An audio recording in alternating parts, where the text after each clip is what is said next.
Radio lime news update. നമസ്കാരം, lime news അപ്ഡേറ്റ്സിലേക്ക് സ്വാഗതം. വാർത്തകളുമായി ഞാൻ നിബിൻ. അടുത്ത 2 വർഷത്തേക്ക് യുകെയുടെ സമ്പദ് വ്യവസ്ഥയുടെ വളർച്ച കുത്തനെ കുറയുമെന്ന് മുന്നറിയിപ്പ്.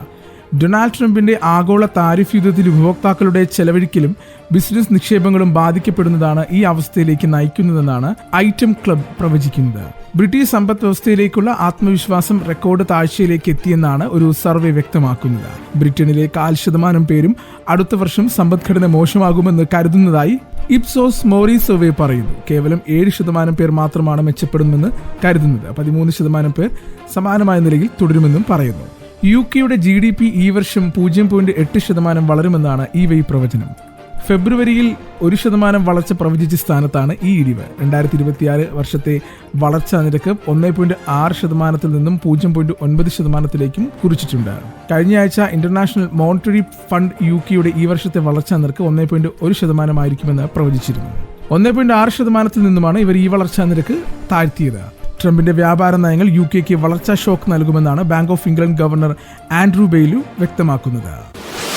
യുകെയിൽ ഡ്രൈവിംഗ് ടെസ്റ്റിന് അപ്പോയിന്റ്മെന്റ് കിട്ടുവാൻ കുറഞ്ഞത് 6 മാസം കാക്കേണ്ട ഒരു സ്ഥിതിയാണ് ഇപ്പോൾ ഉള്ളത്. ഡ്രൈവർ ആൻഡ് വെഹിക്കിൾ സ്റ്റാൻഡേർഡ് ഏജൻസിയുടെ വെബ്സൈറ്റിൽ കയറി ഡ്രൈവിംഗ് ടെസ്റ്റ് ബുക്ക് ചെയ്യുന്നവർക്ക് അനന്തമായ കാത്തിരിപ്പാണ് ലഭിക്കുന്നത്. കെട്ടിക്കിടക്കുന്ന അപേക്ഷകൾ തന്നെ ടെസ്റ്റ് നടത്താൻ ആകാത്തതിനാൽ എന്ന് ടെസ്റ്റിംഗ് സ്ലോട്ട് ലഭിക്കും എന്നറിയാത്ത വിഷമത്തിലാണ്. ചിലരെങ്കിലും പണം മുടക്കി സ്ലോട്ടുകൾ ലഭ്യമാക്കുമ്പോൾ അറിയിപ്പ് തരുന്ന ആപ്പുകൾ വാങ്ങി ഉപയോഗിക്കുന്നുമുണ്ട്. യുകെയിലെ 319 ഡ്രൈവിംഗ് ടെസ്റ്റ് കേന്ദ്രങ്ങളിൽ ടെസ്റ്റിംഗ് സ്ലോട്ട് ലഭിക്കുന്നതിനുള്ള ശരാശരി കാത്തിരിപ്പ് സമയം 22 ആഴ്ചകളാണെന്നാണ് BBC റിപ്പോർട്ട് ചെയ്യുന്നത്. 3/4 പങ്ക് കേന്ദ്രങ്ങളിലും ഇത് 24 ആഴ്ചകൾ വരെ ആയെന്നും റിപ്പോർട്ടിൽ പറയുന്നു. 2026 വേനൽക്കാലത്തോടെ ഇത് 7 ആഴ്ചകളിൽ താഴെയായി കുറച്ചുകൊണ്ടുവരുമെന്നാണ് ട്രാൻസ്പോർട്ട് സെക്രട്ടറി ഹെയ്ദി അലക്സാണ്ടർ വാഗ്ദാനം പറയുന്നത്. എന്നാൽ ഇത് 2025 അവസാനത്തോടെ നടപ്പാക്കുമെന്നായിരുന്നു സർക്കാർ നേരത്തെ പറഞ്ഞിരുന്നത്.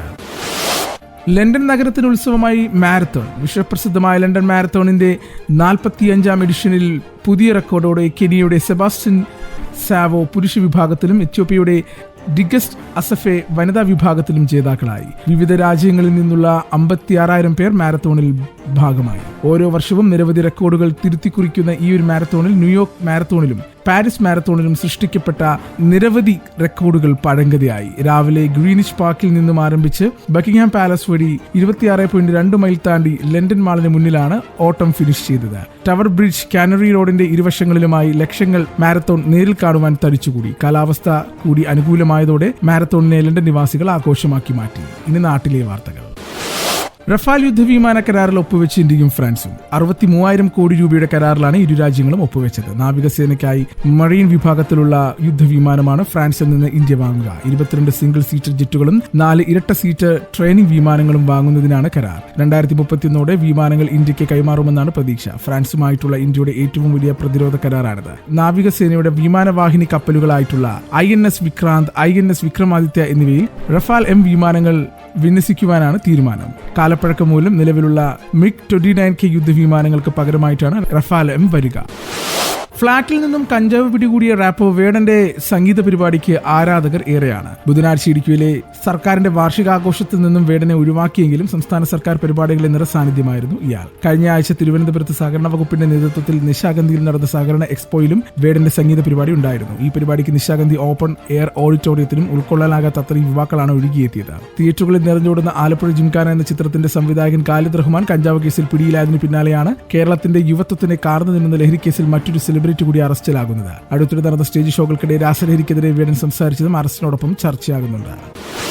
തിരുവനന്തപുരം നഗരത്തിൽ വീണ്ടും ബോംബ് ഭീഷണി. സെക്രട്ടേറിയറ്റിലെ മുഖ്യമന്ത്രിയുടെ ഓഫീസ്, മുഖ്യമന്ത്രിയുടെ ഔദ്യോഗിക വസതിയായിട്ടുള്ള ക്ലിഫ് ഹൌസ്, ഗതാഗത കമ്മീഷണറുടെ ഓഫീസ്, നെടുമ്പാശ്ശേരി വിമാനത്താവളം എന്നിവിടങ്ങളിലാണ് ബോംബ് ഭീഷണി. ഇന്ന് ഉച്ചയ്ക്ക് 2:30-കകം ബോംബ് പൊട്ടുമെന്നാണ് സന്ദേശത്തിൽ പറയുന്നത്. ലഹരിക്കെതിരായ നടപടിയിൽ നിന്നും മുഖ്യമന്ത്രി പിന്തിരിയണമെന്നും സന്ദേശത്തിൽ പറയുന്നുണ്ട്. ഇമെയിൽ വഴിയാണ് ഭീഷണി ലഭിച്ചിരിക്കുന്നത്. ഇമെയിൽ ഉറവിടം പോലീസ് കണ്ടെത്തിയിട്ടില്ല. പോലീസും ബോംബ് സ്ക്വാഡും പരിശോധന നടത്തുകയാണ്. ഇനി കായിക വാർത്തകൾ.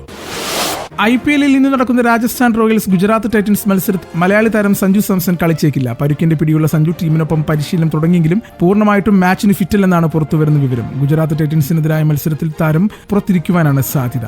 ജയ്പൂരിലെ സവാൻ മാൻ സിംഗ് സ്റ്റേഡിയത്തിലാണ് രാജസ്ഥാൻ റോയൽസ് ഗുജറാത്ത് ടൈറ്റൻസ് പോരാട്ടം. ഞായറാഴ്ച സഞ്ജു ടീമിനൊപ്പം പരിശീലിച്ചിരുന്നു.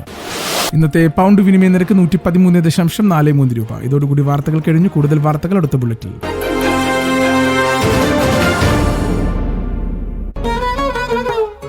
കൂടുതൽ വാർത്തകൾക്കും വിശേഷങ്ങൾക്കുമായി റേഡിയോ ലൈം ആപ്പ് ഡൗൺലോഡ് ചെയ്യൂ പ്ലേ സ്റ്റോറിൽ നിന്നും ആപ്പ് സ്റ്റോറിൽ നിന്നും.